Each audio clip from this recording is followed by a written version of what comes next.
Hello there. Just a little disclaimer up top. Obviously, this is not our normal setup. That's just because this is a disclaimer up top, as I said, up top. Very, very good. Anyways, we recorded this episode before the 60th anniversary updates were announced for the studio tour. A lot of the things that we say in the episode will not be up to date with those updates. However, if you do want to be up to date with those updates and you want to hear a little discussion, of my thoughts based on those updates and how they pertain to the things that we said in the episode, stay tuned to the end. I'll give a little spiel at the end. But for now, please enjoy this episode of For Your Amusement with Matt Gourley and Amanda Lund on the studio tour, one of my favorite rides of all time. See you soon. Welcome to For Your Amusement, a theme park podcast that aims to exhaustively evaluate the world's most popular theme park attractions to determine if they are world class. I'm Bergara. I'm Byron Marin. And for this episode's featured attraction, we grab a popcorn and hit the bathroom at the bottom of the escalator in preparation for 60 minutes of behind-the-scenes movie magic. Folks, we're finally discussing the one and only studio tour in Universal Studios Hollywood. And joining us with shitty 3D glasses docked over our heads is none other than Matt Gourley and Amanda Lund from the Keys to the Kingdom podcast, as well as countless others. Thank you guys for joining us in the Tiki Room. I don't even know how many podcasts you're on at this point, Matt. I know on your Instagram it says you're a human in podcast form.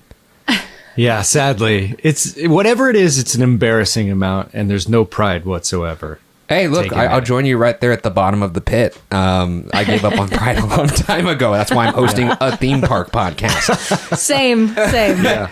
By the way, if you guys haven't checked it out, and I'm speaking to the listeners now, go ahead and check out their podcast. It's really well done. It's investigative journalism in the theme park world. It'll make sense when you listen to it, trust me.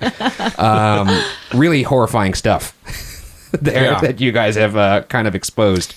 Yeah, it's a real mishmash of horrifying, heartwarming, and just bizarre, right? Yeah. Oh, definitely, yeah. And we're not afraid to go deep. Neither are we, unfortunately. But luckily for you guys, we're going to be doing the history and the fun facts separately, so we'll spare you guys that. So we're going to jump straight into just the first impressions. But before we do that, we usually do ask our guests, what ride do you guys want to cover on this show? And you guys picked the studio tour, so why the studio tour?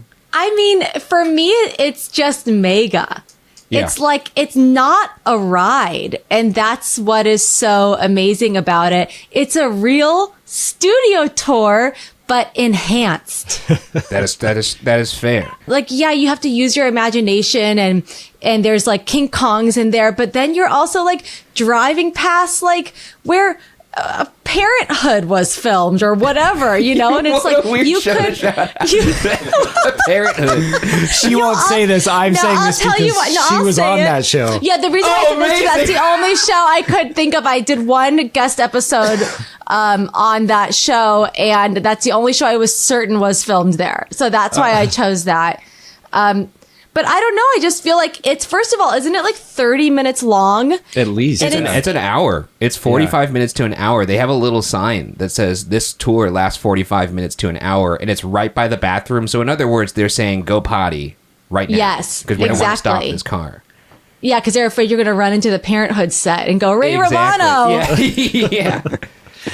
I was basically raised on this thing because Amanda and I were both born in Southern California and raised here. In fact, we even met at Universal Studios working there. But when I was a little boy, I remember going to this as far back as I could remember with my dad, back when Jaws was the only real big like benchmark attraction. There was the collapsing bridge and the Steve Austin tunnel, but that was it. And then the flood, but everything else was like, here's where this was filmed. Here's where this was filmed. And now it's like this multimedia just barrage of Fast and the Furious cars coming at you. So the whole evolution of it itself is an interesting subject. So what you're trying to say is you really hadn't lived until you experienced Fast and Furious supercharged, right? You really haven't died until you. I would say that's more apt of a description. Yeah, you really haven't wanted to die. Until you've seen a CG Vin Diesel hang from a helicopter. I got this. I also would concur with all of that. I mean, I'm not gonna lie, guys. I fucking love this ride. This is probably one of my favorite rides I've ever been on. It's sad to say, it's one of the few things that really made me catch the movie magic fever. This is almost a little sad thing I'm going to reveal here. I was with my therapist about a year ago, and he told me to think of if I ever get like into a real big spiral, to think of places that make me feel at peace and happy. And he was like, be honest with yourself. Is there one place where you feel really at peace? And I said, well, there's the studio tour in Universal Studios Hollywood. I get it. There's something about the engine of the tram. It has a specific sound, and it's just very calming. There's a light breeze on your face. You see the beautiful landscape of Hollywood. Also, that comforting droning monotone of the tour guide. I'm not talking about the video Jimmy Fallon version. I'm talking about back when it was just the tour guide. I have the same thing with the old Wild West stunt show there. Oh, is my happy place. Yeah. Amazing when the whole flat falls over and it almost crushes Even that the guy. one before that when it was just 3 guys. It was back when I was a little kid. Yeah, that was from, I think it ended in the late 80s or early 90s or something. Well, either way, it is a place that I go to. And it also is just like, it's one of the few times in my life where I felt like, I think I want to be involved in whatever this is. And I don't really ever feel certain about things in my life, but I know that I love that ride. And I was like, if I could ever make it on this ride, and one day I could get hit by a bus the next day and I'll be happy. I don't hope that happens, but I do hope I'm on the studio tour. Anyways, do you guys recall your first impression getting on this? Did you walk in expecting it to be what it was? No. Okay, because I've been, as Matt said, I'm from Long Beach. So yeah, I grew up going to Universal Studios very young. I think I was probably like 6 or 7 when I went on the studio tour for the first time.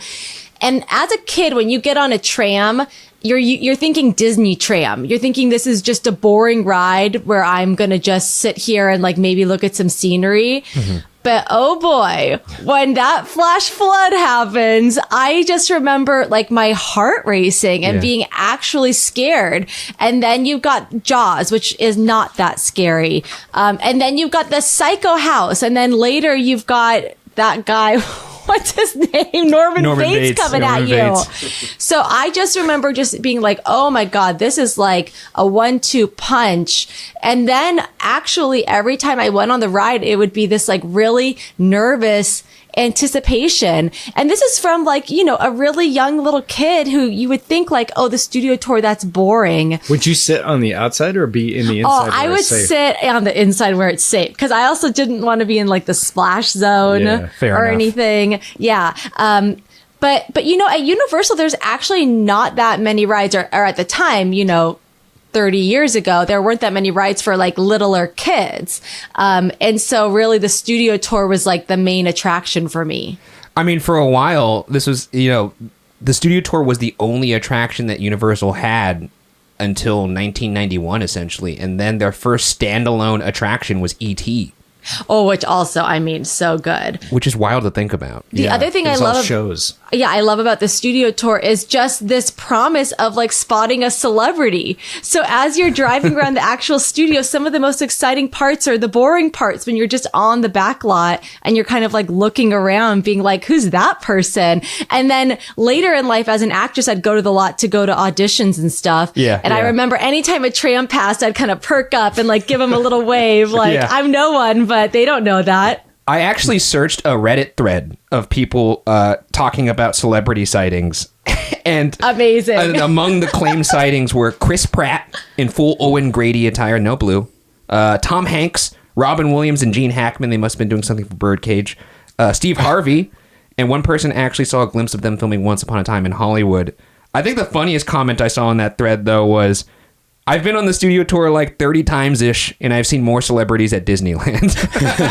That's probably true. It's probably we talk about accurate. this in Keys to the Kingdom, but the actor Jan Michael Vincent, who's known from the TV show Airwolf and some movies, he one time came out, and this was a story from an actual tour guide, and just was drunk and started urinating on the tram as it went by. Wow. Yeah. What did they do? Did they stop the tram? Did they kick him up? Apparently they did, and Ernest Borgnine, the old venerable actor who was also on Airwolf, and that's what they were shooting, was tasked to go out there and take photos and sign autographs with all the people to make things right. That's incredible. That's kind of similar to the Impractical Jokers did like a prank on the entire studio tour. And then after filming was completed, I guess they gave everybody front of the line passes, but also let them ride the tour again. I don't know if I'd want to ride the tour back to back. Yeah, that's interesting. And also like thinking that the Universal execs were like, the going rate for being pissed on by Jan Michael Vincent is an Ernest Borgnine autograph. That's a 1-to-1. We're fine. Don't worry. Everything's taken care of. I could see the logic, honestly. You know, if that's what it takes to meet Ernest Borgnine, I'll take a little pee-pee. Yeah, or if I have to get an Ernest Borgnine autograph to get Jan Michael Vincent to pee on my leg, I'll do it. Did you hear the story about the tram that went by the Psycho House, and then this person jumped on the tram dressed as Norman Bates with a rubber knife, scared the shit out of all the tour guests and the tour guide, and then later the tour guide complained to like the production that was shooting by Psycho, and they were like, "Hey, what the hell?" And they were like, "Sorry, that was actually Jim Carrey.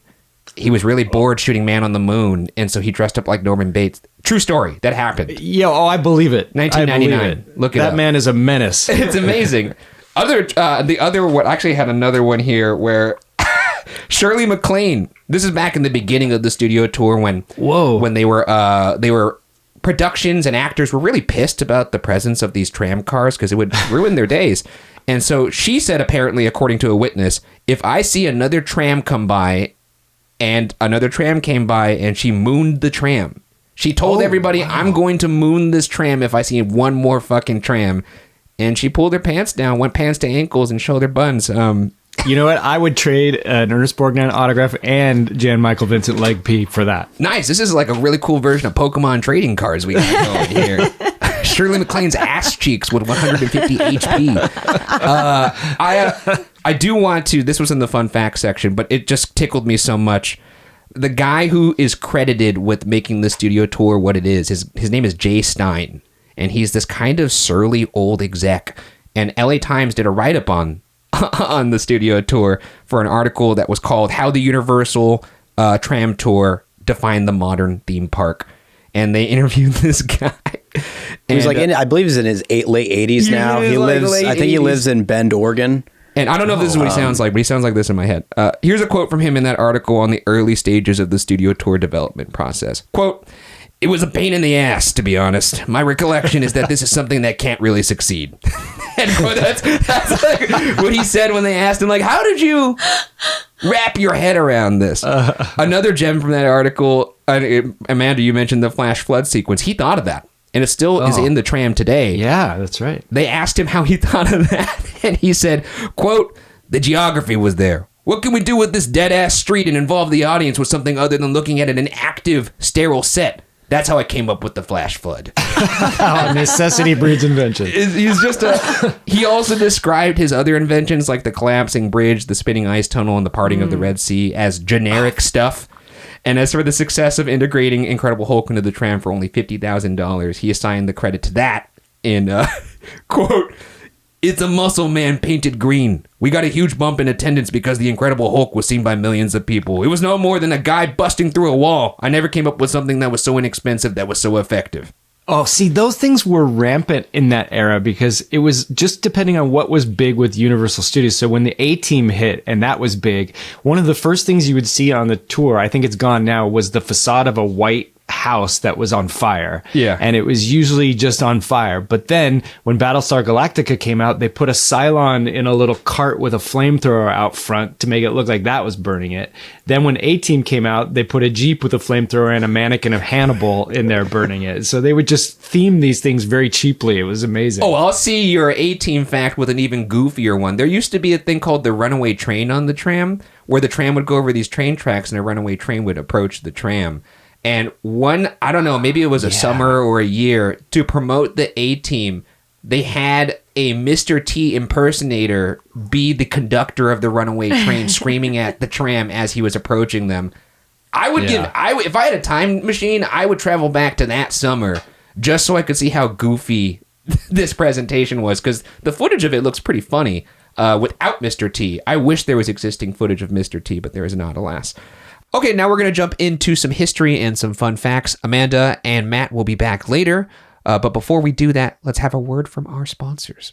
Call them what you want, knee knockers, golden nuggets, thigh slappers, etc. But our friends at Manscaped refer to them as the boys.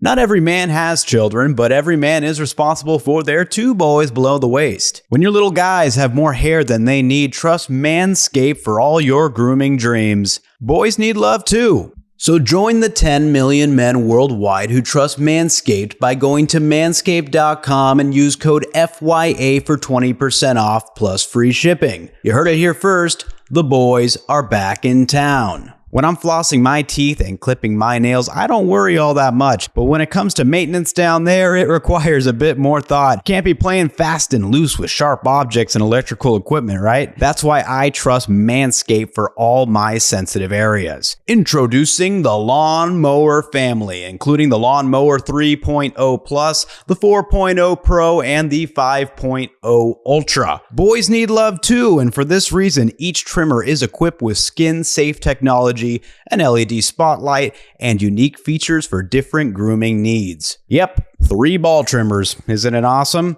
Oh, and these babies are waterproof too. Need I say more? And you know you gotta look good everywhere. Manscaped has you covered. These trimmers come with a travel case and even a travel lock feature to avoid any accidental powering and or weird looks in the airport. This right here is on the cutting edge of cutting pubes. Upgrade your ball trimmer and your life will follow. Get 20% off plus free shipping with the code FYA at manscaped.com. That's 20% off plus free shipping with the code FYA at manscaped.com. For the best your boys have ever looked, trust Manscaped. All right, we're back. Thank you for sponsoring the show. And for those of you who are familiar with this podcast, this is obviously something a little different that we're doing here, but it's the same show. It's fine. Let us live. Anyways, like I said, Amanda and Matt will be back later. Let's get into the history of the studio tour from our historian Byron. Let's take this back to 1915. Fresh off a $3,500 purchase, or $106,000 adjusted for inflation, of land to move his film production studio from New York to Hollywood, Universal Pictures founder Carl Laemmle opened the world's largest motion picture production facility at what is referred to today as Universal City. Carl would go on to charge 25 cents a head for guests to experience firsthand the magic of movie making, in which they could actually sit in the stands and spectate the silent film era's productions live. Which makes sense because, you know, there's no sound recording, so they could be cheering and exactly throwing popcorn at each other and things like that. It's basically like watching a sporting event. That's fucking sick. Or at least like a golf event or something. Yeah, that's fair. Something of that sort. It is important to note that this first live studio audience experience was possible due to films being silent at the time, and by the early 1930s, synchronized sound had made its way into cinema, putting an end to these live viewing events. But the 1950s would offer the studio a second crack at providing a behind-the-scenes look at how the sausage was made. Due to the introduction of television, movie studios at the time were experiencing a rough go of things and needed to seek out new ways to bring in money.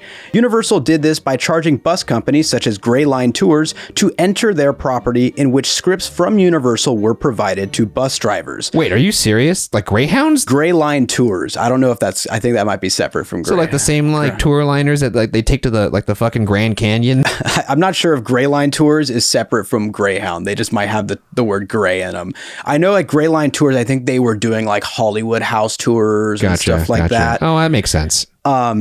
See Tom Cruise change his like take out his recycling or something like that. And the main incentive for them to do this was that they could basically drop guests off at the commissary. And so Universal thought this was very advantageous for them because they could bring in a lot of money through food sales. Gotcha. Following MCA's acquisition of Universal in the late 1950s, executives decided that tram tours should be provided in-house. And with doing so, big investments needed to be made in addition to hiring big creatives. This would include the likes of creative director Barry Upson and legendary Disney art director and Imagineer Harper Goff, who would go on to design the original Glamour trams. On July 15th of 1964, Universal Studios Tram Tour would have its grand opening in which guests would board the candy-striped trams on Lancashire Boulevard. In addition to traversing the backlots, the tour included exclusive viewing experiences such as set dressing exhibition, Wild West stunt performers, and the always popular Psycho House. And within a matter of a few years, the tour was touring over 8,000 guests per day. Wow. How many trams did they have operating back in that? Earliest years, it started with, I believe, 2. Ooh. During these inaugural years of the tour's operation, a production office employee by the name of J. Stein was tasked with coordinating a healthy way for tram tours to coexist with the real deal working film and TV sets. Mr. Stein would soon find himself spearheading a massive improvement initiative for the tram tour experience. By doing this, he takes it to heights that nobody else had imagined at the time, one of his big contributions being the flash flood set in 1968, with many more to come. By 1977, the studio tour's entrance was moved from Lancashire to what is now referred to as the Upper Lot, which came accompanied with an entertainment center to welcome guests to the experience. And with every passing year since its opening, the mini experiences within this grand tour appeared to continue growing, demonstrating Stein's initiative at work. This included, but was not limited to, the parting of the Red Sea in 1973, the collapsing bridge in 1974, the ice tunnel in 1975, and on April 10th of 1976, the iconic Jaws experience based on the blockbuster 1975 film. And with 1977 came one of the most significant changes to the Universal Studios experience, because until 1977, the tram would take you everywhere you needed to go. This all changed with the construction of the Animal Actors Stage and the Screen Test Comedy Theater, which would turn the Upper Lot into an area that introduced attractions independent of the actual tram tour. 1983, glamour trams are replaced with super trams, which were designed by Winnebago and results in a 33% capacity increase, fitting 175 passengers per tram.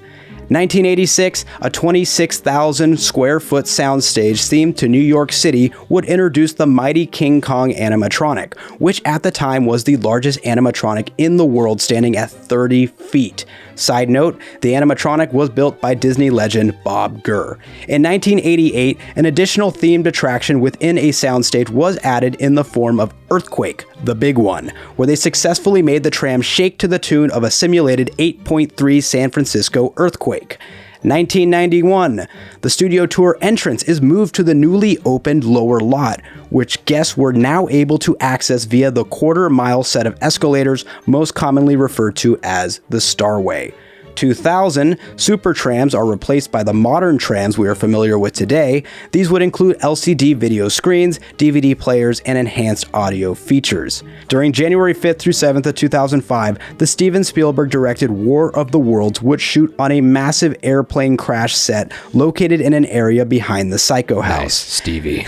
Love to see Stevie. Your guy. Look, he's the guy who coined the term "ride the movies." It's only appropriate that we are writing a couple of his movies. We got Jaws, and now we got War of the Worlds. Yeah, that's true. Which I believe Ride the Movie started when he brought in Universal Studios, when he was brought in to consult on Universal Studios Florida, right? I believe so. He's a sentimental guy. Yeah. I wish they would have like a Tom Cruise stunt actor, like an impersonator just sprinting across the world, War of the Worlds set. Yeah. I love that guy. And then just have like no music and just audio of him like screaming on the side, like ah, ah, ah, ah! I like that clip of the mummy. Anyways, this set for War of the Worlds and its dismantled 747 aircraft would stay put and become yet another drive-through experience on the tram tour. Fast forwarding to 2011, Jimmy Fallon would take over hosting the tram tour on those LCD Super Tram screens. Oh, hey there. You made it. Welcome to the Universal Studio Tour. I'm Jimmy Fallon. I'll be making sure that you get through this experience in one piece. June 25th, 2015, Fast and the Furious Supercharged would make its way into the tram tour to either the dismay or trollish delight of park guests. There is no in between. And most recently, following the 2022 release of the Jordan Peele film Nope, the massive Jupiter's Claim set was relocated to be featured on the tram tour. You in or you out on Jimmy Fallon's "TRAM-TASTIC" song? Have a tram-tastic day. Have a tram-tastic I don't mind him as the host, but the TRAM-TASTIC song, not my favorite. Could you recite it for me? Can you have a TRAM-TASTIC day? Have a TRAM-TASTIC night?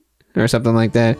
Watch your step. Grab and everything's gonna be all right. I prefer it just like that. Yeah, it's. I don't know if I'm in or out on it. I don't know if I'm going to put it in the good and the bad later. Yeah, and in regards to Jimmy Fallon, I think like previous host was Whoopi Goldberg. I love that. That was fun. And I think they had she got eaten by beetles in the mummy tunnel. Yeah. If you remember that. Oh my gosh. She said, "This is not good," and then she gets eaten by beetles. That is right. And then there's someone in between Whoopi Goldberg, and I mean, I should have done my due diligence and included in this, trying to save time. Hey, look, but now I'm already talking about. I think it was like Michael Bush or something like that, or something Bush was one of the. I don't remember that at all. There's been so many iterations of the tram. I imagine that history section was hard to pin down. So appreciate the effort. Yeah, there's so much more information. So much has come and gone over the years for the tram tour. So that's your little bullet point history. You had Ron Howard, then Whoopi Goldberg, then Billy Bush and Nancy O'Dell from Access Hollywood. Ron Howard's actually still on the tram tour today. He talks about Apollo 13 and how they had to redesign the command center. We thought about filming in Houston, Texas, where the original control room for the Apollo mission still exists. Unfortunately, NASA's engineers didn't have filmmaking in mind when they built Mission Control.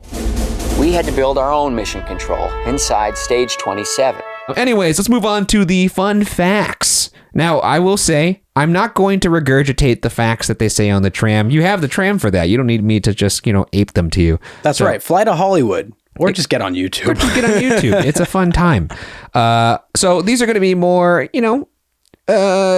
off the beaten path things. So there's not too many for this one, which is surprising. The ride has an approximate length of 45 minutes to 1 hour with an unknown leisurely speed, unless you count the perceived speed of 120 miles per hour on Fast and the Furious Supercharged. More on that later.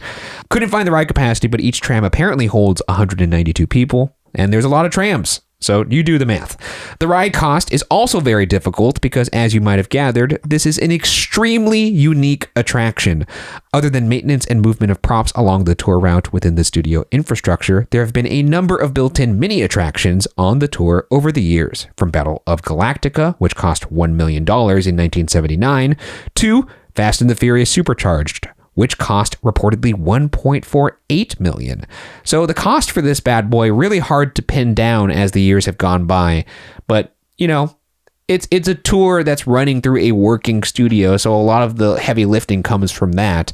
There is obviously some infrastructure, but, a lot of the cost is going to go to these mini attractions, which it's hard to find the cost of those. But, I would wager it's probably in the $20 to $30 million range, something like that. Yeah, and I'm guessing a good chunk of that went to just salaries over the year, because like Battle Galactica, was that what were live actors included on that? Live actors were included in that, and animatronics. More on that later. But they got to pay for King Kong 360 3D so we could watch. Got King Kong beat the shit out of two T-Rexes. I'm sure that cost $1 bajillion, so whatever. Moving on. In 1977, the Times stated that the mechanical 24-foot shark from the Jaws scene cost $250,000 a year for maintenance, and Universal even consulted with submarine builders to get tips on how to have structures have longevity in water. And that's kind of funny because that was one of the main thorns in the side of Steven Spielberg when he shot Jaws. That shark just made his life a living hell. In fact, the first shark they built, and I just said I wasn't going to regurgitate facts that they say on the tram, but this one is kind of funny. It sunk to the bottom of the ocean. You got to keep it authentic. So that's true. And Bruce is always a problem. And I love also how in the tram they play that clip of Roy Schneider saying, everywhere you are on the island, you would hear, the shark is not working. The shark is not working. Which I actually hear that or is it Richard Dreyfuss that says that? We'll cut to the clip right now. Wherever you were on the island, you could hear the radio waves. They were always saying, the shark is not working. Repeat, the shark is not working. I think the actual prop of Bruce that was used in the film, or one of them, was featured at on the upper lot at the entrance back when the Amityville set. It wasn't on the actual tram That's correct. tour, It used to be a photo op. Yeah, that's right. It's like where it's like hanging, right? It's actually still, I saw a picture of it recently on Twitter that it's actually just sitting in the back lot with a tarp over it, essentially. For why? No reason. I have no idea. They put it back up. I want to see that shark. I want to take a picture with Bruce. No, you got to see those minions. Yeah. The glamour trams of the late 60s, as Byron mentioned, were adorned with red and white awnings and designed by Disneyland legend Harper Goff. And in fact, they are bringing back the glamour trams for the 60th anniversary, which occurred this March 2024, which is when this podcast is being recorded. So I'm really excited to hop on one of those bad boys. Do you know if it's going to be all of them? Because I know they deployed. I do think it's going to be all of them. I know they deployed eventually. one of them recently. No, they have one that's out right now, but I think it's going to be all of them soon. And Hell yeah. all of them are, I think all of them, if not most of them, are now electric as well. Plenty of little mini attractions or illusions from the tram have been sent, unfortunately, to Yesterworld. But one that I wish I could have seen was the rock slide, which had little boulders, I assume they were rubber, that rolled down a hill at the tram. Only to be, and they did this by having like a kind of like moving surface, kind of like a, I guess not a gimbal, but just like almost like a big seesaw where they would have the hill tilt down, the rocks would roll towards the tram, and they would be stopped by this little gate. But occasionally, a very determined rock would shoot over the gate and whack the tram. And this could actually be seen very briefly on a promotional film from Universal. They cut away very, very quickly. But why? If you're editing the promo, why would you even include that? I guess they want to like have the sense of peril in their. It was that editor's last day. He was like, yeah, let's just. It's kind of like one of those like Little Mermaid, like VHS cover animators, you know, that put the phallic shaped those little pervy statues. guys. Yeah. You could catch a couple frames of it in this promotional thing. It's on YouTube. It's very funny. I just think it'd be hilarious to see a tourist just get beamed in the head by one of these rocks, having knocked out their Polaroid. Next fact: films that are not mentioned in the tour spiel, most likely because a lot of these films aren't Universal films and they want to, tout their own stuff, but a bounty here. Just an incredible roster of films that have been filmed on the backlot. And here's some of them. Old Mexico was used for Tortuga in Pirates of the Caribbean, Curse of the Black Pearl, and Little Europe was also used in that same film for Port Royal and Will's Workshop. Large portions of the battle in Mission City at the end of the first Transformers were shot on New York Street, as well as Amazing Spider-Man. Some of the stunt work in Home Alone 2 was shot on Brownstone Street. I did not know that. Also on Brownstone was Nick and Amy's house that they move out of in Gone Girl. Brownstone and New York Street were extensively redressed to be London for The Prestige, which, fun fact about that movie, it kicks ass. The Hunger Games Catching Fire's clock face sequence was shot on Falls Lake, as was Inception. I did not know that either. A lot of Chris Nolan on the back lot. I wonder if any Oppenheimer was shot back there, if our guy Oppie had any appearances over there. I'm talking, of course, about Cillian Murphy, not Oppie himself. Cillian Murphy in his Nightwalker eyes. I love that guy. Funny dude. Anyways, a gajillion films have been shot here. These are just a couple of them. I encourage you all to take a gander at that list on your free time. It's great. Did you know that your temperature at night can have one of the greatest impacts on your sleep quality? If you wake up too hot or too cold, I highly recommend you check out Miracle Made's bed sheets. Inspired by NASA, Miracle Made uses silver-infused fabrics and makes temperature-regulating bedding so that you can sleep at the perfect temperature all night long. You hear us talking about Miracle Made sheets often, and why wouldn't we? Miracle Made offers a whole line of self-cleaning, eco-friendly bedding such as sheets, pillowcases, and comforters that prevent 99% of bacteria and require 3 times less laundry. Miracle sheets are also luxuriously comfortable without the high price tag of other luxury brands and feel as nice, if not nicer, than sheets used by some 5-star hotels. So quit throwing away all those precious hours in bed and go to trymiracle.com/FYA to try Miracle Made sheets today. And whether you're buying them for yourself or as a gift for a loved one, if you order today, you can save over 40%. And if you use our promo code FYA at checkout, you'll get 3 free towels, and save an extra 20%. Miracle is so confident in their product, it's backed with a 30-day money-back guarantee. So, if you aren't 100% satisfied, you will get a full refund. Upgrade your sleep with Miracle Made. Go to trymiracle.com/FYA and use the code FYA to claim your free 3-piece towel set and save over 40% off. Again, that's trymiracle.com/FYA to treat yourself. Thank you, Miracle Made, for sponsoring this episode. Now back to the show. All right, and we're back with Amanda and Matt. Let's talk about the good and the bad. What are the good and bad things about this ride? And feel free to chime in here, Matt and Amanda, if you want to challenge me on any of these or to add some of your own. We're just going to go right through it. I have just a list of goods, and then we'll go to the bads.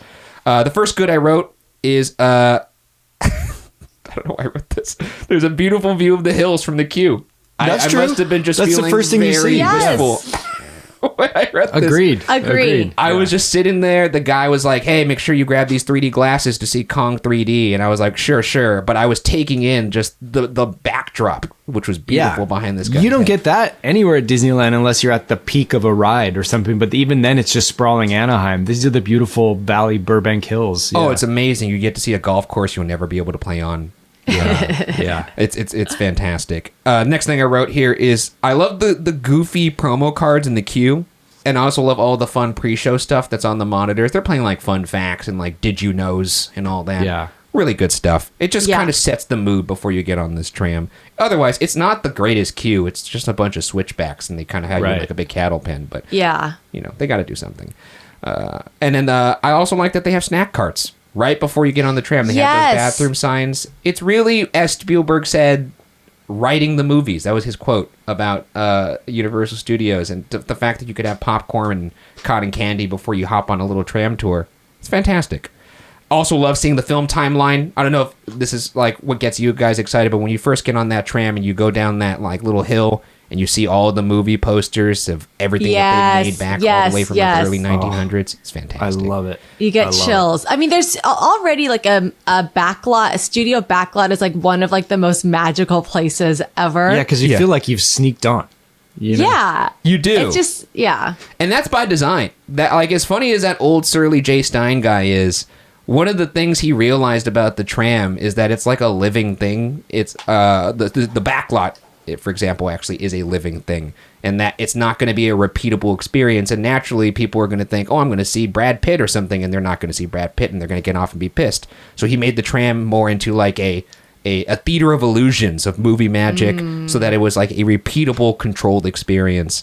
Because a lot of times, like there's a part in the tour, I wrote this in the good, of it is funny to see the sound stages and be like, this is where Couples Retreat was shot in soundstage 12. And then you it's just the have most recent thing, regardless of whether it's important or not. And then you just have a bunch of tourists like craning their necks to see inside of these sound stages, and just seeing like a grip carrying a C-stand or eating an apple or something. And it's like, whoa, that's the coolest thing on earth. And it's cool that you're in a car full of people that are all stoked and on the same page.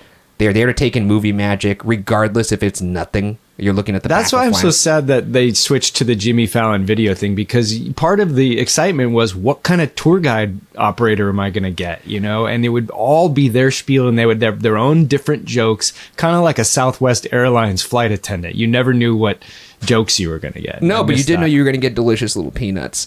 Was that... They need snacks on the tour. Well, I mean, that's why they got the snack carts for purchase. I'm just saying, a little tray that they pass out. One of the early incentives for this, for the tour, like back when they used to let old buses come on and do the tours themselves, because they didn't originally do the tram tours. The big incentive was they needed more money, so if the buses came, people would stop and pay for food at the commissary. I didn't know Interesting. That. Well, the tours used to be 2 hours long. Yeah, that's what I was remembering, because I remember you would get off for a while and then you would see like the special effects presentation. That wasn't its own separate show at that point. It was part of the tram.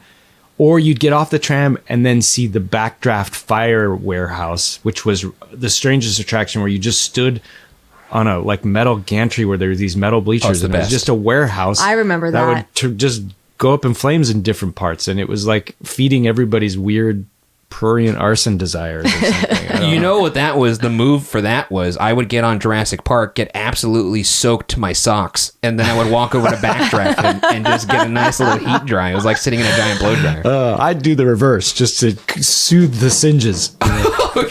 Hey, man, you're crazy like that. I also, next good I wrote is... I love all the little video packages they have on these trams now because they haven't changed them in decades, and they're all like the same music. And if you go on the tram like I do, which is like religiously, I hate to admit that I go on this tram maybe once a month. Oh my God, nice. That's amazing. Since we had a kid, we've taken her, but we can't go on the tram with her because she's just too young and too crazy. Yeah. She would climb King Kong. That's fair. That's probably why they stopped letting people off the tram, because people were probably trying to shake King Kong's hand, and it's like, hey, don't do that. You're not going to meet Steven Spielberg today. I'm sorry. But I love the little video packages they play. They have like little music. There's usually like, oh, here's all the movies that are shot on these sound stages, and it's like, and it shows like Couples Retreat and like Jurassic World and stuff like that. Or they'll be like, all the famous movie monster films have been shot here, and they'll play spooky music and show Frankenstein and stuff like that. It's fun.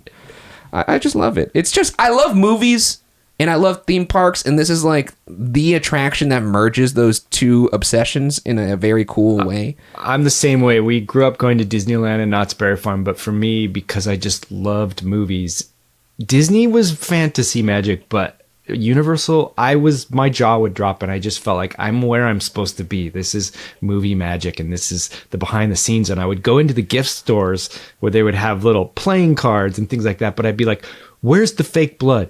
Where are the guns? Where are the prop guns and all this stuff? And, they weren't selling any of that. But I just thought like you could go to a movie supply house and buy all these things that you would see, broken glass or like, glass you could break over people's heads. Yeah, candy glass. I used to be fascinated by that too. I actually have this written as my next good, not candy glass, but just this idea that being on the tram in particular, and also at large being at Universal Studios Hollywood, it gives me as a Angelino, all my life, it gives me the permission to feel and be like a tourist in my own city. Yeah. And it puts me in that mindset. And there's not also be a little bit of an insider. You can walk around Universal Studios with your head held high going like, hey, everybody from Florida, I kind of belong here. Yes. I don't know if I want to wield that knowledge, because it's not going to really impress anybody. Try it. People look at you different. Like you're insane. That's fair. I mean, they already do, so I might as well just lean in. I actually like seeing those little bungalows. That's the next thing I wrote here. Yeah. I just love the little bungalows. It's funny that they're always like, that's where Hitchcock was. You could see his famous outline, which is like, dude, cool to be so famous that your outline is famous. I know. Do you think Conan's outline is as famous as Hitchcock's? I think it is a pretty significant outline, but the thing is, you can't just be famous and have an outline. You have to be famous and have a unique silhouette. And both Hitchcock and O'Brien not only have unique silhouettes, but also instill a lot of fear in people. That's fair. I'm sure he'd be happy to hear all of that, especially the last part. I'll say it to his face. Oh, I know you will.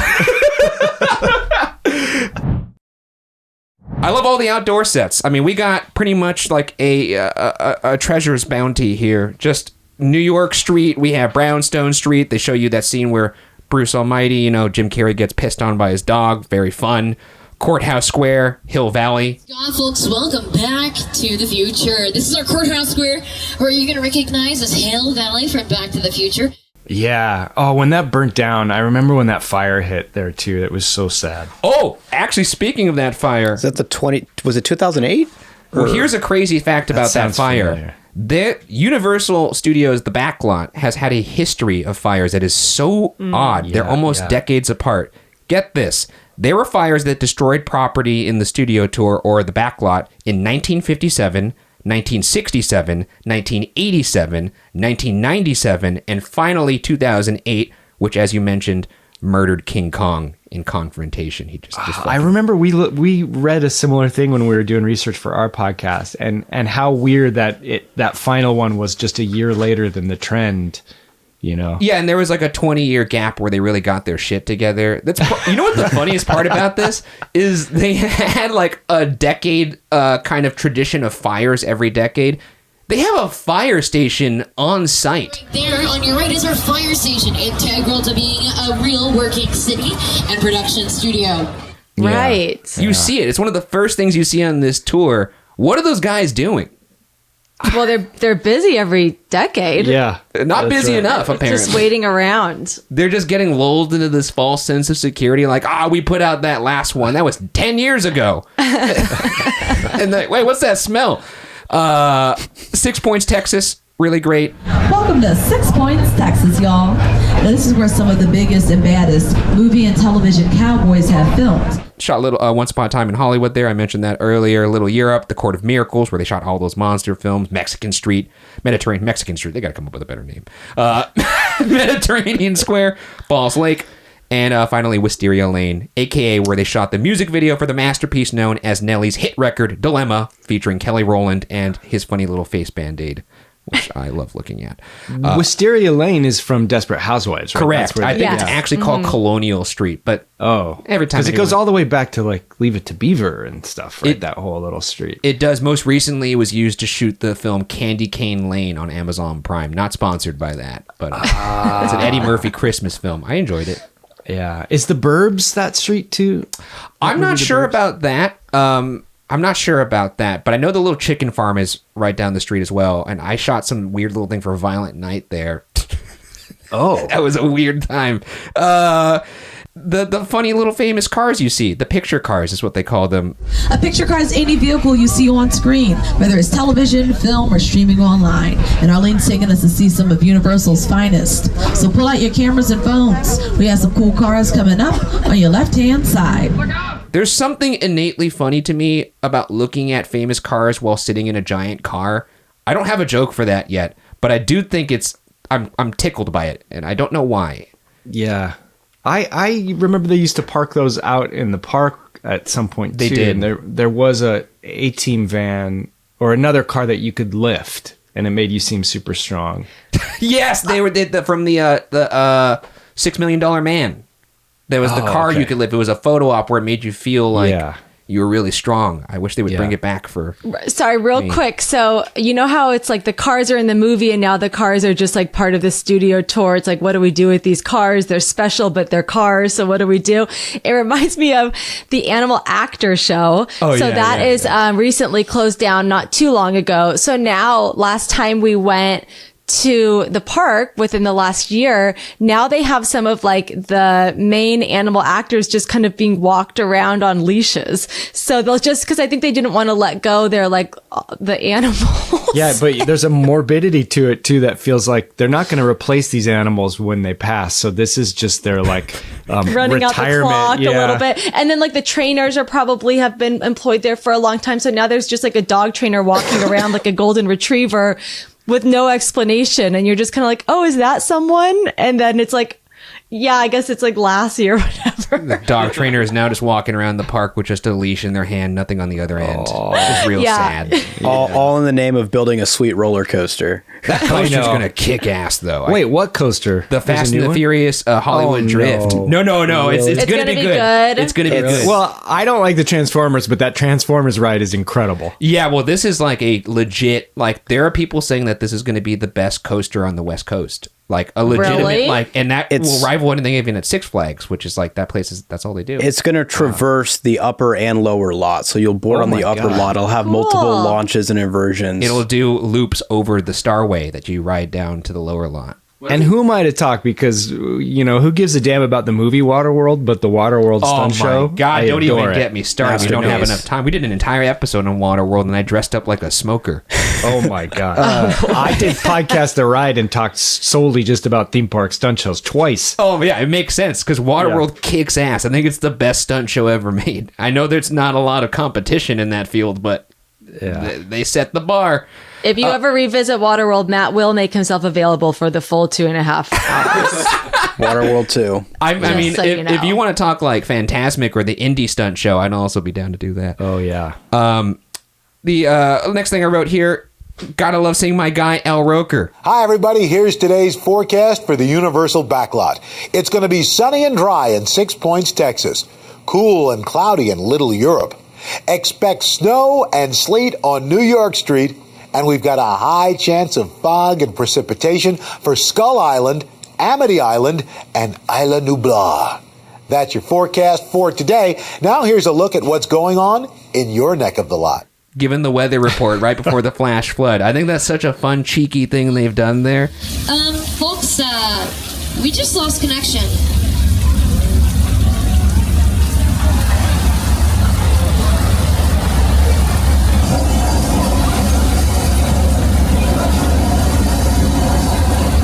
And I also enjoy, after the flash flood, seeing Oscar-nominated actor Paul Giamatti roll down that hill on Big Fat Liar. They show that clip every time. I don't think I've seen that. Wow. Yeah, he's in the flash flood sequence when he plays the wolf, and he's chasing Frankie Muniz. Frankie Muniz now a NASCAR driver, I think. Right? What? I think he Wow. is. I don't know You can't why. just drop Like a bomb like the that. Instagram gods like threw it. He's a race car driver now. Oh wow! Yeah. Well, he and Frankie. Michael Fassbender and Steve McQueen, the actors that go into race car driving. Jason Bateman also apparently races Really? cars. Anyways, we got the earthquake scene. Nobody freak out.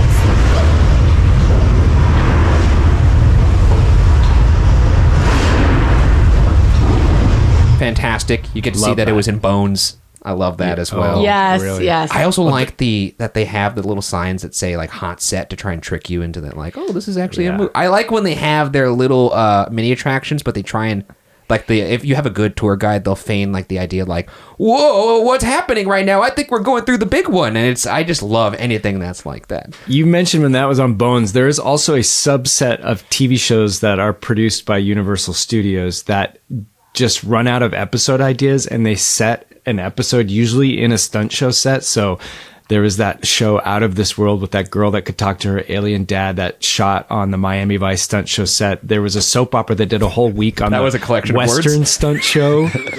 What? I know. Take it from me. I've gone so deep on this stuff. It's disgusting. Are you familiar with 2002's Backlot Murders, the feature film? No, I don't think so. It's a film about a music video shoot taking place on a backlot, a generic backlot, and there's a murderer. I haven't seen it, but I saw the one-liner for it, and I must watch it now. There's a B movie from the early 80s called Real Bullets about a group of stuntmen. They are Universal Studio stuntmen, and these are this one guy that I remember as a kid named Bob Rochelle, who made me so happy. He was the comedic relief. He and all these people got permission to shoot on the Wild West stunt show set for the opening, and then as a group of friends, and they're the actual stunt guys from Universal, but playing characters in a movie that go out camping and then meet a drug gang run by Martin Landau, whose daughter was in it. Yeah, dude. His daughter was in it, got him to do like 8 minutes in the movie, and they have a big shootout, and it becomes this B-movie action movie. It's amazing. I would It's be horrible. seated. If that was released today, I would reserve it on my little A-list It's on AMC YouTube. pass. Oh, then I'll just reserve it at home. Yeah. I'll have to host a screening. Speaking of more scenes and stuff, the Jaws scene. It's probably my favorite scene on the entire tram. Yeah, I love it.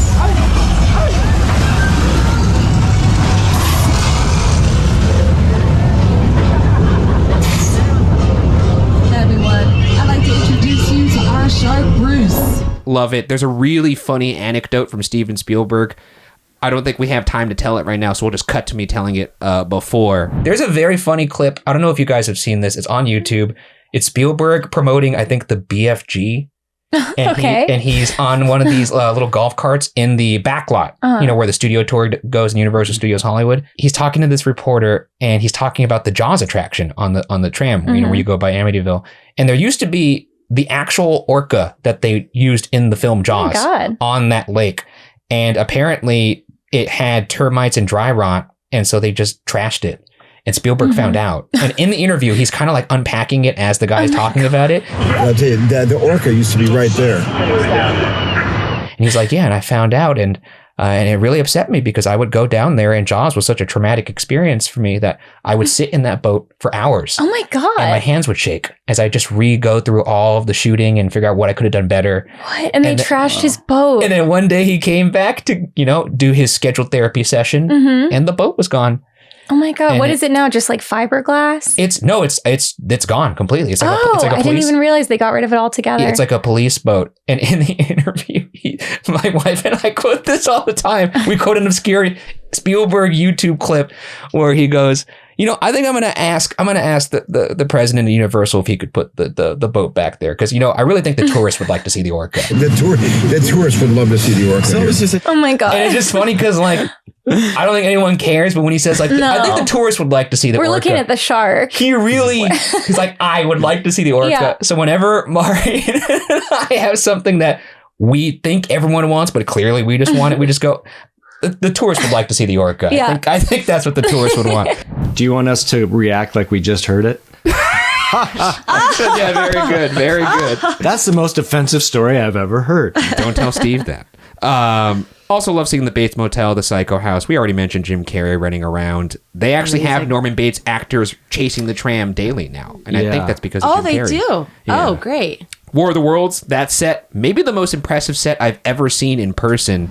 This is the crash site from Steven Spielberg's War of the Worlds. Yes. Like we drive through there and, I don't want to give the whole it's a real 747 kind of thing. I mean, it is impressive. Yeah. It really is. And just the thought that our guy Tommy Cruise was fighting Tim Robbins in that basement down below. It's just a fun thought. I love seeing that guy drive. And of course we have the newest addition in the set from Nope, which is pretty neat. Oh, I didn't know that. We have not seen that yet. Yeah, that's actually they reconstructed the set from Valencia, which is by Six Flags, and brought it over because Jordan Peele was a huge studio tour guy, much like all of us here. And he found it to be this kind of I've made it moment that I am on the studio tour. And I honestly don't relate to anything more than that. Is it the house or the little arena? What is it? It's the little town, Jupiter's Claim. Oh, yeah. Oh, wow. Yeah. Okay. And you got the whole little floaty guy that pisses off, what the hell is his name? Jean Jacket?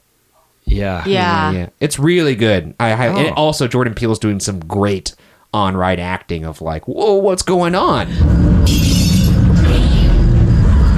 You're about to find out. Welcome to the world of no. And then he goes into full Twilight Zone mode. It's great. Cool. And you'll appreciate this, Matt. I don't know why I wrote this last, but I was using the bathroom after the studio tour, and as I was using the bathroom, I realized they were playing the Waterworld soundtrack while I was in there. That makes sense. I just wrote fuck yeah. That's whatever. Sure. Great. That does it for my goods. Let's get into the bads really quickly here. I don't have many. I think this is a really great attraction, but there are some big things I have an issue with, and other than that, everything else is nitpicks.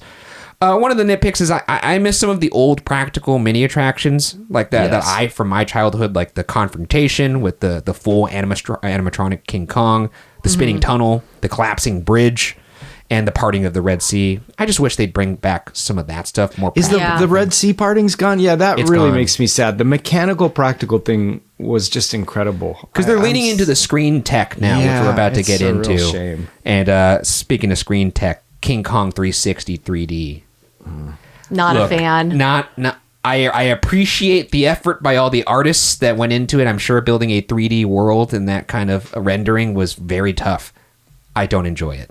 Yeah, I can forgive them because it burned down and they're like, let's update it. But then when they did the same thing with Fast and the Furious and it started to become a trend, I was like, I'm out on this. Give me a collapsing bridge. Fast and the Furious Supercharged, by the way. Maybe one of the worst rides ever made. Ladies, just back up a little bit. I got it. We'll cover it on this podcast at some point. Do you know that's actually a standalone attraction in Universal Orlando? Like, people stand in line to just get on that. Wow. Like, you get into like a tram. That's the one with the tunnel, or there's also the one where it's like cars. The cars dance. Yeah, the car dance. I love that. Sorry. I know it's controversial. I love seeing those little cars dance. It's so cute. And then they have their different types of dances that they do, and it's like a little dance off. Take a bow. Hey guys, you got any other moves?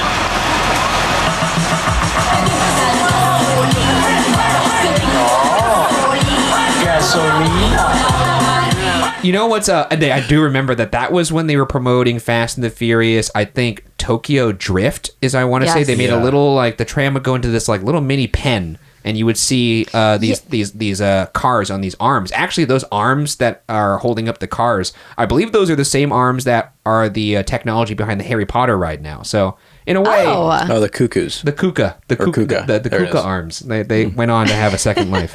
And then the last bad I wrote here is To end our bad section, we have one more fantastic quote from our new favorite guy, Jay Stein, about one of his least favorite things about the studio tour. This is his personal bad. Quote, "There was one that I never understood, and I have pictures of this, so I didn't make it up in my child mind. There was a section by the Black Lagoon where they filmed some Tarzan movie, and they had a gorilla like Tarzan on a rope. And we'd hear Tarzan yell, but it was a gorilla instead. It was not Tarzan. He would swing along the side of the tram, and he was holding a severed arm in his hand. I have no idea why, but I actually have a picture. I have a picture of this from way back in the 70s. Those were mostly done in-house by the special effects teams. There wasn't an industry."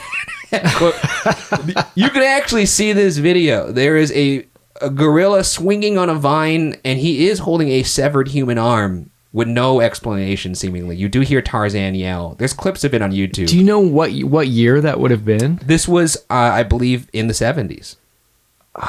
That's the great thing about Universal, and having worked at Disney and Universal, I can say that Universal is not afraid to just try some shit. Yeah. Like throw it against the wall, see what sticks. Like even like on attractions like the studio tour, and also like atmosphere character Our performers, like our job, like they'll just like think of something, test it out, do it for a couple months. People hate it. Go, okay. It's kind of amazing. No, like I they're not agree. precious. No, they'll make cars dance. They'll have a gorilla carry a and human that arm. was yeah. Why not? Fuck it. You know, let's have Mr. T drive a train because it's hilarious. That's why. Moving on, though, to the crown jewel of this podcast, the big finale, the world-class tests. This is a rubric of 10 tests painstakingly devised by Byron and myself to determine if an attraction is world-class. To receive the highly coveted world-class pass, the attraction must pass 7 out of 10 tests. A score of 6 out of 10 leaves the attraction up for debate for world-class pass standing, and anything lower than 6 out of 10 is an automatic fail. Just another way to say this is an excuse to talk about rides in a very fun way. Anyways, let's start with the first test here, the average tourist test. Would the average tourist have a hard time getting on this ride? Is there a long wait? Is there a complicated queue system? No, I don't think so. I don't think so. I think it's pretty open to all types, right? Yeah, I would say so. It's not like Disney where you have like Lightning Lane or Lightning Lane Plus or any of that stuff. You just get in line. Oh, yeah, thank God. Yeah. And that's it. And often I see this ride at like 10, 15 minutes. That's what I was going to say. I don't think it's normally a large queue because they can carry so many people at once. 197. And they move them in so 197. fast. When I was a kid, you Yeah. could walk right on this thing every time. It was It's so quick. fantastic. Yeah. By the way, just in case the average tourist is listening to this, Car 3 is where you want to be. Is that right? It's like the best Jaws. It's the best view of all of the little mini attractions. The worst one is actually Car 1. You don't even see the flash flood if you're in Car 1. Really? Wow. But Car 3, second row, is my favorite. Middle seat, because there's like a gap in front of you, so you can kick your legs out and like really have a fun time. Relax. Okay, good for you. It's good, and you can see both sides, and you get you feel like you're driving one of those cars in Fast and the Furious Supercharged if you're into that.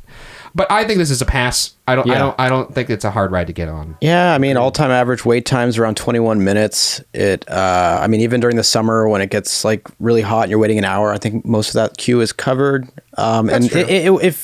If this isn't on your radar when you go to Universal Studios Hollywood, I don't know what to say. Like, think about what you just said. This the is average what wait time is 21 minutes, but the ride is so long. How many rides give you more ride time than wait time? That's pretty amazing. Yeah, wait to ride ratio high on the list. We should add a category for wait to ride ratio. We'll have to add that in. But I agree. I don't think there is anything that's quite like that. 60 minutes for like a 10-minute wait. Right. It's wild. A lot of bang for your weight. Yeah, this is what you do if you go to Universal Studios Hollywood. This is what differentiates it from any other Universal park in the world. So any average tourist knows that when they come to this park. Easy because pass. it's kind of the anchor attraction, even though they don't really sell it that way as much anymore. It's all the bells and whistles now, but that's still the main thing. You kind of build your day around that. No, and I'm there to see the behind the scenes. I'm not there to see, King Kong uppercut a T-Rex. Like I don't need to see that. They would advertise a lot of those add-ons like King Kong or Fast and rides. Furious as new rides, but how would you get you'd go to the park with that intention, but you have to get on the studio tour. And for me, it's like I have to suffer through them. Anyways, test number 2, that's a pass. Moving on, we're 1 for 1. Test number 2, the Leslie Stahl test. Would you be willing to wait 60 minutes for this attraction if you've already been on it at least once? Or if everything in the park had a 60-minute wait time, would you wait for this one? Yeah, Yes. definitely. Byron's gonna disagree with No, I'm not. I agree. I mean, it's if you are on a day where everything is 60 minutes, like this is the one I would probably want to wait 60 minutes for. Like as you both mentioned, it's a 60-minute experience. I think that's just such a good value for the time put into it. A fair trade. It's incredible. And you could have someone maybe pee on your leg. You could see some, the butt cheeks of a famous actress. Where else could you get that kind of variety on any other kind of ride? Right. It's also inherently a different experience every single time you get on it. It's a living, breathing thing for the most part, and I think it is the one thing you really have to do in this park. So I would wait 60. It's crazy to say maybe to some people, but I would wait. I'm laughing because you don't like this ride that much. I think. I appreciate this ride. I don't go on it every time, but I could see a world where I wait 60 minutes for this ride. You could see a world.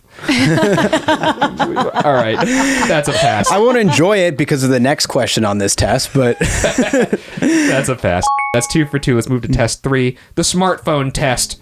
Does the queue of this ride have enough to keep you off of your phone? Ooh.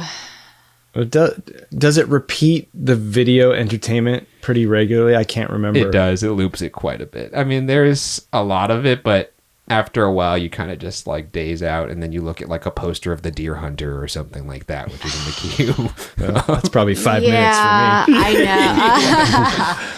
I don't know if it does, because if you're comparing it to some of the really interactive queues, that they got going on other rides and that, like Disney. Yeah. I don't know. There's at least you're not like cooped up with nothing to look at. Like at least you can look into like the distance and see things. And there's an escalator to get down. Like I could see like a bird or a tree or something. But there's not like a rope you pull and an earthquake happens. I will say it's not a good tiding when we're trying to judge how interactive and immersive this queue is. When you're like, it provides a lot of time for me to kind of like zone out. Sometimes I can see a bird in the distance. Or but you don't know how much I like looking at birds. I can spend a lot of time looking at birds. Like true. I just put a bunch of bird feeders out the window. That's what they should do. Stop spending all that money on interactive features. Just put some bird feeders out. Actually, going back to what you said earlier, they should take all the retired animal actors now that show is gone and bring them to the studio tour line so that you can interact with them. You know what? I wouldn't be surprised if they're going to do that. They got to put those animals somewhere. Doing? They're in Petsland, just kind of roaming around loose. I hope so. I hope Universal didn't just like take them out back. Well, we saw a couple in Petsland, so that's good. Nice to know that they didn't put two behind the ear. No, for the line question, you're gonna be on your phone. Yeah, I think so too. Yeah, I agree. I think this is unfortunately a fail for me as well. Yeah, 2 for 3. 2 for 3. All right, moving on. We're still good. Test number 4, the Tony Stark test. How innovative is this attraction? Does it push theme park tech forward? Yes, probably too much. Expand on. Speak on that. Like we said, I think in the beginning it pushed the tech in a practical way to the perfect place, and then it got so enamored with digital and multimedia and interactive that I think it pushed it too far. But I think the answer is definitely yes. I just wish they'd walk it back a little. That's fair. As we talk about this, I did already cite an article that said how the studio tour defined the modern theme park. That was an article written by the LA Times. And I do think it defined how Universal started to make its theme parks. It introduced attractions and things like that. In fact, the Battle of Galactica, that was the first attraction in any theme park that wasn't Disney that used an animatronic. Is that right? Yeah, I remember that as a child firsthand. And you would go in and there were animatronic Cylons and a live actor would come out and point his blaster at the Cylons and they would split in half and steam would shoot out. But as the attraction went on, the actor would just start phoning it in and he would come out and hit his marks and go like, get out of here. It's a really powerful memory. It is. Boy. I think this is a pass, actually, for me. I do think that it helped Universal find its identity, and it gave theme park fans another major player in the space. Absolutely. Agreed. I mean, you're putting like a nearly $200 person tram onto a moving platform that simulates an 8.3 earthquake. Right. That's true. The big one. That's right. God, is it crazy? I mean, they're able to do that. They're able to recycle like that insane amount of water like every few minutes to go again. This is a crazy thought, and I'll acknowledge that. Matt's already shaking his head at me.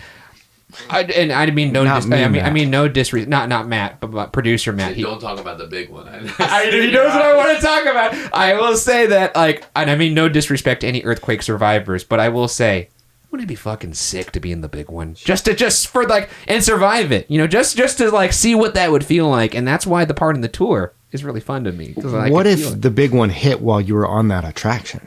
I think about that all the time. I'm glad I'm not the only one who thinks that, because like you would just be like, oh, really fun seeing the car from Bones come through. Or like they really turned it up this time. Yeah. I think it would be a sad thing to exit this mortal coil with my last thought being like, oh, that's where they shot Bones. And then I die. Anyways, 3 for 4. Moving on to test number 5, the Hollywood test. Can this attraction be adapted for the silver screen? Does it have a comprehensible story? I would say yes. I mean, as a documentary. What? Yeah, it tells the story of the studio. What's the guy's name? John Stein? Jason Stein. Jason Stein. Jay Stein. Do a biopic of Jay Stein? Come on. Oh my God. Oscars, here we come. I don't know. I mean, it really is like a behind the scenes of how you make a comprehensible story. So is that a story in itself? But what if you did like a Robert Altman style I'm listening. Montage basically of like you go to the Spielberg bungalow and then there's the John Landis, he's planning Twilight Zone and how's this going to turn out? And then Jan Michael Vincent pees on some tourists. Oh, it could be like a workplace comedy. Yeah. The studio tour. It's a workplace comedy. I'd watch that. The point is, I don't know if this would work, but I am dying to see this movie. So it's a big hearty yes for me. I feel like we have to cancel this show if we don't let the most Hollywood attraction in the world not pass the Hollywood test. Look, I'm thrilled that it seems like you guys are going to pass it, because I'm personally going to fail it because I don't see it being a movie. I would like to see it, but that's also because I'm a weirdo. They made a movie out of the game Battleship. There's so much more meat here, you know? Hey, that's a good film. You watch it. I haven't seen it. Anyways, okay, let's pass it. Fuck it. Why not? You know what? It's our show. We'll hear about it in the comments. That's fine. I don't care. 4 for 5. I didn't come here to not praise this ride. No, that's right. You came to shake things up, which we need this. Test number 6, the Simpson test. How likely is this to be replaced with something new, a la Back to the Future's ride being replaced by the Simpsons? Oh. I think this is what's so great about the studio tour is it is so adaptable that I don't see it going anywhere. Yeah. Call me naive, but I think it's here to stay. I think you're right. And I think they actually have done that. Over time, it's basically mulched its skin into something completely new where there's very little of the original that exists and it has been replaced, but with itself. And I think it will continue to do that. Thank God. In that analogy, are you then saying that Vin Diesel hanging from a helicopter is a beautiful butterfly? I'm saying Vin Diesel hanging from a helicopter is a new coat of lizard skin. You got to do it for family, man, and Corona. I don't think this is going anywhere, honestly. It's a hallmark of theme parks around the world. It's the main attraction of Universal Studios Hollywood. It's what makes it unique and honestly makes you kind of forget that it's otherwise not the most filled out park in terms of other attractions. Yeah. I don't think it's ever going to go anywhere. If it goes, the park will go. The entire studio has to die with it. Exactly. That's exactly what I was going to say. Yeah, it might burn down, but it won't go anywhere. That's right. We're coming up. I mean, 2027. Oh my God. Wait, today's the 27th. Oh my God. It would be crazy. No, I'm not going to say that. The studio tour burned down as we were filming this. We have to shoot an update. I mean, they have the coaster coming in. They don't need that Fast and the Furious. It's just another fire, quote unquote, is going to happen on that downstage. I wonder who set the fire. 5 for 6. Moving on to test number 7, the signature moment test. Can this ride hold its own without its signature moment? Is it a one-trick pony? There are so many signature moments on this tram that I mean, I can't even isolate them, honestly. And it often does, because there's often one of them is broken down and they bypass it. So Mm-hmm. yeah, absolutely. That's true. There are so many. Earthquake was down for a long time because I know, as I said, I go on this monthly. I might get on it after this, and no Earthquake, and I was like, bummer. I guess we'll just go through Little Europe then and look at like the set of The Good Place, which is like pretty sweet. So yeah, it's very bulletproof when it comes to things going down. Also, they swap out mini attractions all the time, like Fast and the Furious and King Kong. Hopefully they do that soon. It's the only ride, I think, that has a baseline level of signature moments, but you could also see something special that you would never see any other time. Like a person Yes. doing a Yes. or Right. shooting of That's something. so true. Yep. Anything can happen. That's right. I was there for the pee-pee. That's like the best thing you could possibly say. Check mark for that. 6 for 7. We're already in debate land. I have no doubt this is going to cross the finish line. But if we want to find out the fate of this, we're going to have to hear from our sponsors first. Let's take a quick break. And we're back. Thank you to our sponsors who hopefully are there. Let's get to the last 3 tests. We're at a score of 6 for 7. Let's move on to test number 8, the premature detraculation test. Sorry. This is really... I feel embarrassed saying that in front of you guys, and I'm always embarrassed. The premature detraculation test. Does this ride finish too soon?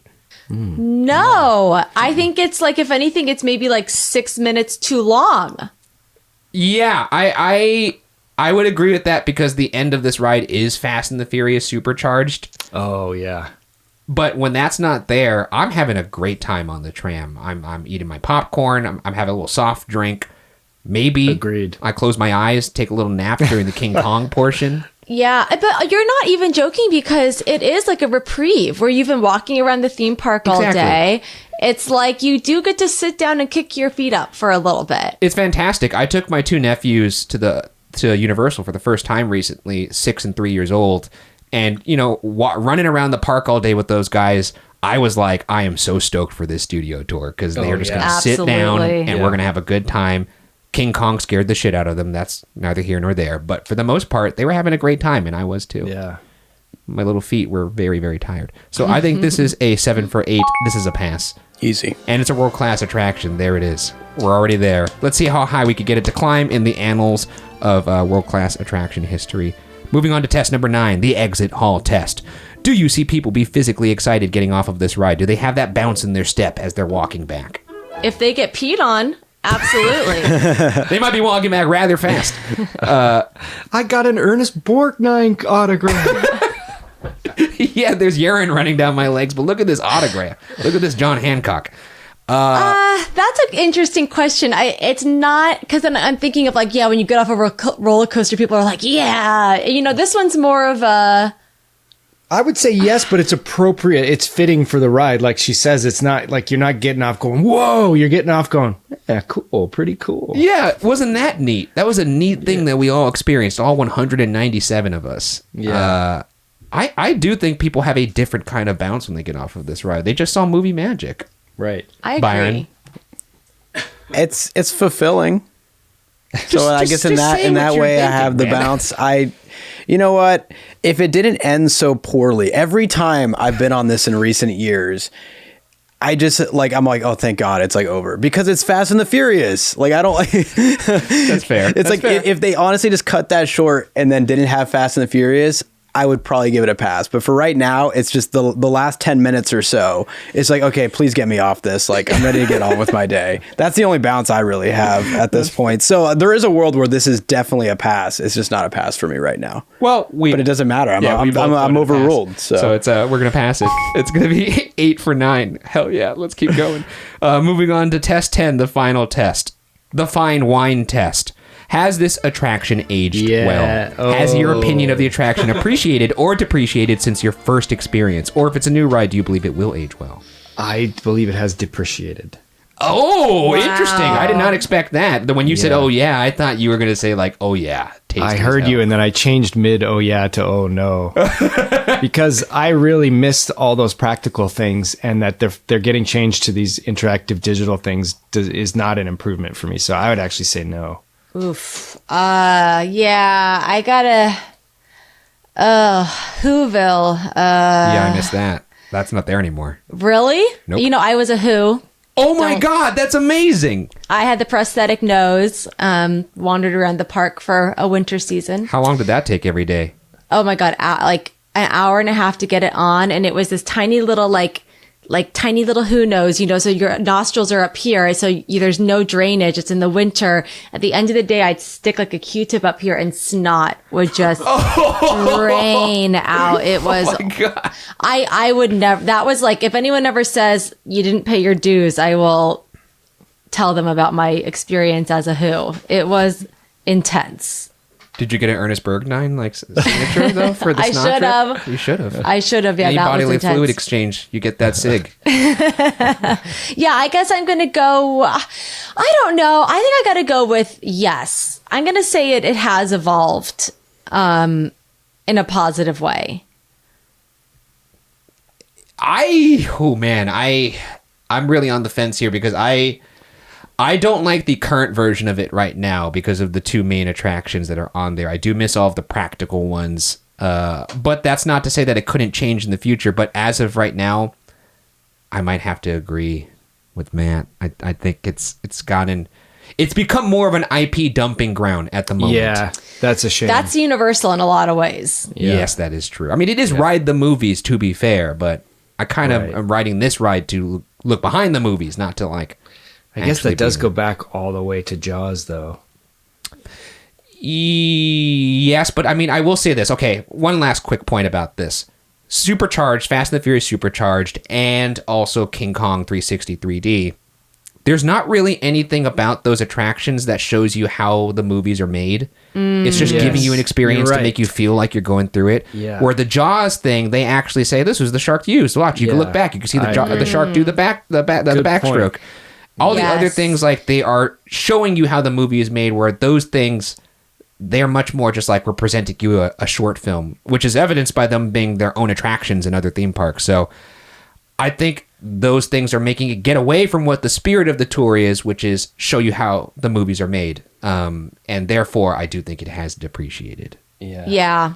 I'm pretty torn because half of me, like from like personal experience, I do enjoy this ride more than the first time I went on it. Yeah. Like the first, like I feel like it's aged in the sense that I appreciate museums more as I've gotten older, as opposed to when I first went to a museum as a kid and had no attention span and didn't want to be there. Yeah, you were just... Where it's like, these are just sound stages. These are just boxes. Like, I don't like, as a kid going on this, I'm like, this is just put me on a real ride. Like, I don't want the curtain to be lifted up. Like, that's not why I'm here. Yeah. But over time, I've actually grown to really appreciate this ride. Well, that's good.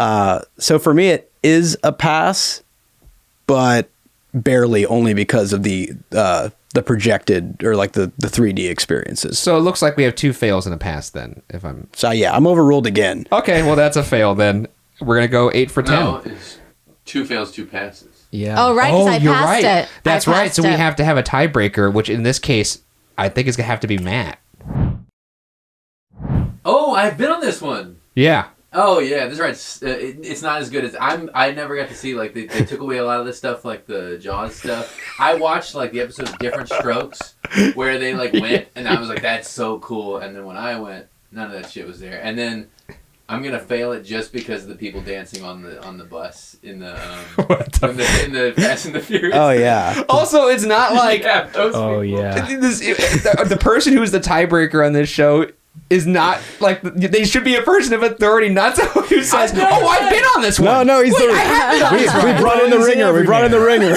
I've been on this ride more than anyone. I think it's appropriate. He's an everyman tourist. That's true. If there is average tourist, and if there was one ride that I think Matt would have Rial would have a legitimate say in, is this. If we're going to give him a say on any ride, this is it. And so Jimmy Fallon on that, it fails this time. Oh my God, I knew the Fallon slander was going to come. Look, I will say that, like, I think it's time for a new host, just from the sense of, like, it's been a while. That's what I'll say.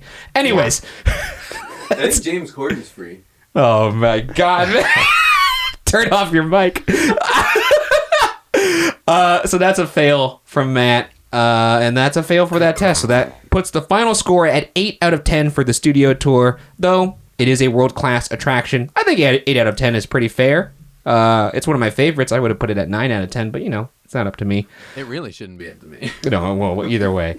Anyways, that does it congratulations. I always say this to the ride as if the ride is listening, but congratulations to the studio tour. You are a world-class attraction, according to this podcast. Anyways, that does it for this episode. Thank you guys so much for coming on, Matt and Amanda, for sharing your time. I know you guys have a busy life, so appreciate the time coming into the Tiki Room. Well, thank you for having us. This was so fun. Yeah, thank you. That was a blast. And did you guys have anything you want to plug while you're here? I guess just to reiterate Keys to the Kingdom, I feel like your listeners will really appreciate it. Yes. I was a Disney princess. Matt was a performer at various theme parks for many years, and we're just telling all of our secrets. Yeah, and more than that, we go in deep on some lore and stories and interview with people that have had some pretty unique and amazing experiences, both as guests, employees, and the 8 episodes are available for free anywhere you get podcasts, and there are also 8 bonus episodes available, accessible through the show notes as well.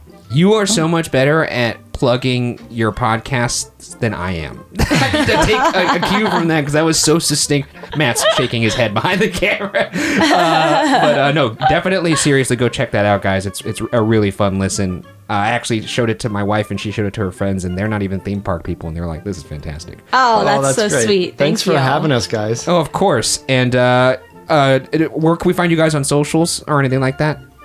I mean, if you're interested in cat and baby content, come on over to Amanda Fun Buns on Instagram. Nice. I'm at Matt Gourley on Instagram, Gourley. And if you want to follow the pod over at FYA Pod across all socials, I'm at Ryan S. Bergara on X and at Ryan Bergara everywhere else, and Byron's at Byron A. Marin across all socials. Make sure you like and subscribe to the podcast if you're watching over at youtube.com/watcherpodcast. And if you're listening to this, make sure you subscribe and rate the podcast 5 stars to keep this crazy thing alive. But until next time, thanks guys for listening, and we'll see you on the next ride. Bye-bye. Bye. Bye. Okay, hope you enjoyed that episode. Funny pair, those two. Very happy they came on.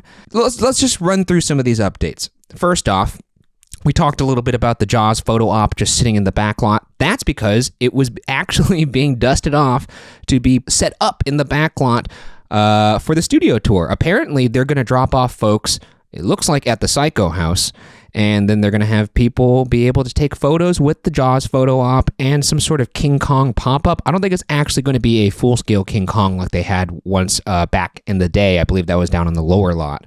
But it is going to be some sort of backdrop, I think. But the Jaws photo op, that'll be really cool. And the idea that you get to deboard the tram near the Psycho House, which is previously something that you've only been able to do during Halloween Horror Nights in the Terror tram. So really excited to do that. There are some rumors that you might be able to walk through the War of the Worlds set. I'm not sure if that's true. Maybe that's perhaps actually where the backdrops are. I'm not sure. Also, we talked about the Earthquake set. I think Matt even mentioned, Matt Gourley, that is, not Matt Rial, our producer. Matt actually mentioned that even if the Earthquake set is down, the rest of the tour is still enjoyable. Therefore, it passes the signature moment test. And the Earthquake set has been down as of late, and that's because they've been revamping it, and it's now completely redone as a modern day subway with electric bikes and everything. So that's really cool. I've seen some pictures of it. Very excited to get in there and see that scene. Also, we talked a lot about all of the mini attractions that are now, part of Yesterworld and gone from the tram, which is unfortunate. Good news for all of you, they're not going to bring them back, but they are going to apparently stop the tram at the spots where things like the collapsing bridge were, or the Red Sea, or the ice tunnel. And they're going to play a little spiel on the tram that shows you what that once looked like. And I honestly can't wait, because one of my favorite things about this tram is the little history portions where they talk about the backlot, and the tour guides have spiels, and apparently all the tour guides are going to have new spiels as well. Very excited for that. And as far as bringing back one of the mini attractions, they actually are going to do that in some form. They're going to bring away the runaway train, which was something I lamented about in the episode, and I wish past Ryan knew that. However, I do think the train's going to be stationary. It's not going to be a moving train, but it's going to have sound effects and stuff like that to make it seem like it's about to approach the train, which is really fun because I've never got to see that effect. So any form of it, I'm excited about. But that's pretty much all the updates that pertain to the episode as we talked about it. There are more updates. You could check them out on the site. And honestly, let us know if you like us talking about some current news and stuff like that. Because maybe we could do more of that. I don't know. We don't have a lot of time over here cranking these episodes out one by one each week. And thank you to all of you who have been tuning in each week. We really appreciate it. We love doing this podcast. But yeah. Oh, also one last thing. They are creating a replica of the Hollywood sign. I think it's to 1/10 scale to better suit the little hill they're putting it on. And that's going to be awesome. I'm not sure if you're going to be able to take pictures with it. I think you actually might be able to. I think that might be part of the photo op set.